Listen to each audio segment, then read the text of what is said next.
ညနက်တန်းခေါင်ရန်အချိန်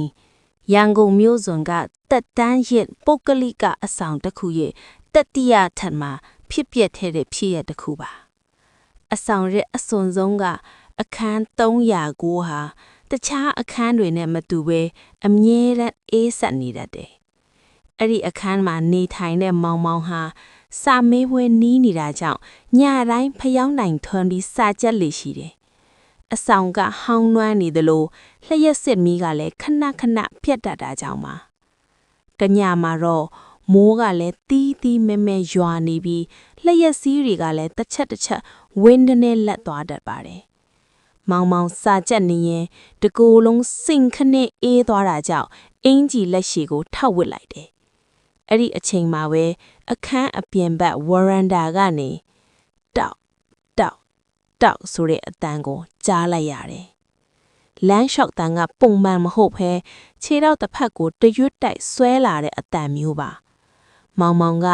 အဆောင်မူကြီးလှဲ့ဆက်တာနေမှာပါလေလို့တွေးပြီးစာကိုပဲစက်အာယုံဆိုင်နေလိုက်တယ်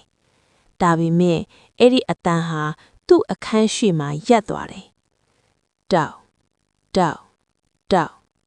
တကားခောက်တန်ကအလွန်လီးလံနေတယ်မောင်မောင်တကားသွားဖွင့်ပေးလိုက်ပေမဲ့အပြင်မှာဘသူမှမရှိဘူးမှောင်မဲနေတဲ့စင်ကြံလမ်းရှည်ကြီးပဲရှိနေတယ်သူတကားပြန်ပိတ်ပြီးကဒင်းပေါ်ပြန်ထိုင်လိုက်တဲ့အချိန်မှာပဲသူ့ရဲ့စာပွဲပေါ်ကဖျောင်းတိုင်မီးဟာလေမတိုက်ဖဲနဲ့ငိမ့်သွားခဲ့တယ်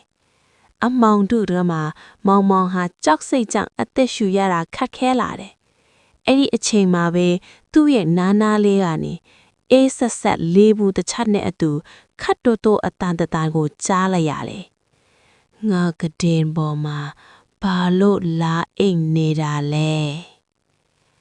မောင်မောင်ကြောက်လန့်တကြားနဲ့ဖုံးမိကိုဖွင့်လိုက်တဲ့အချိန်မှာတော့ကဒင်းအောက်ခြေကနေဖြူးဖြော့ပြီးသွေးဆုပ်နေတဲ့လက်ချောင်းရှည်ကြီးတွေဟာကဒင်းဆောင်ကိုလှမ်းကိုက်ပြီးတကိုယ်လုံးကိုဆွဲတင်နေတာကိုမြင်လိုက်ရပါတော့တယ်မျက်နှာတစ်ခုလုံးကလည်းအသားတွေလန်ပြီးမျက်လုံးတစ်ဖက်ကကျွတ်ထွက်လူနီးပါဖြစ်နေတဲ့ထို့အရာကမောင်မောင်ကိုစိတ်ကြည့်ပြီးဒီအခန်းကထွက်သွားမဟုတ်ရင်မင်းငါနဲ့အတူနေခဲ့ရမယ်နောက်တနေ့မနက်မှာတော့မောင်မောင်ဟာတတိလစ်ပြီးအခန်းထဲမှာလဲနေတာကိုတငယ်ချင်းတွေကတွေ့ခဲ့တာနဲ့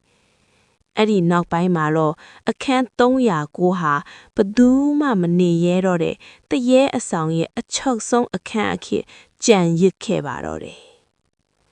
ဒီလိုဇာတ်လမ်းလေးကိုကြိုက်နှစ်သက်တယ်ဆိုရင် channel လေးကို like and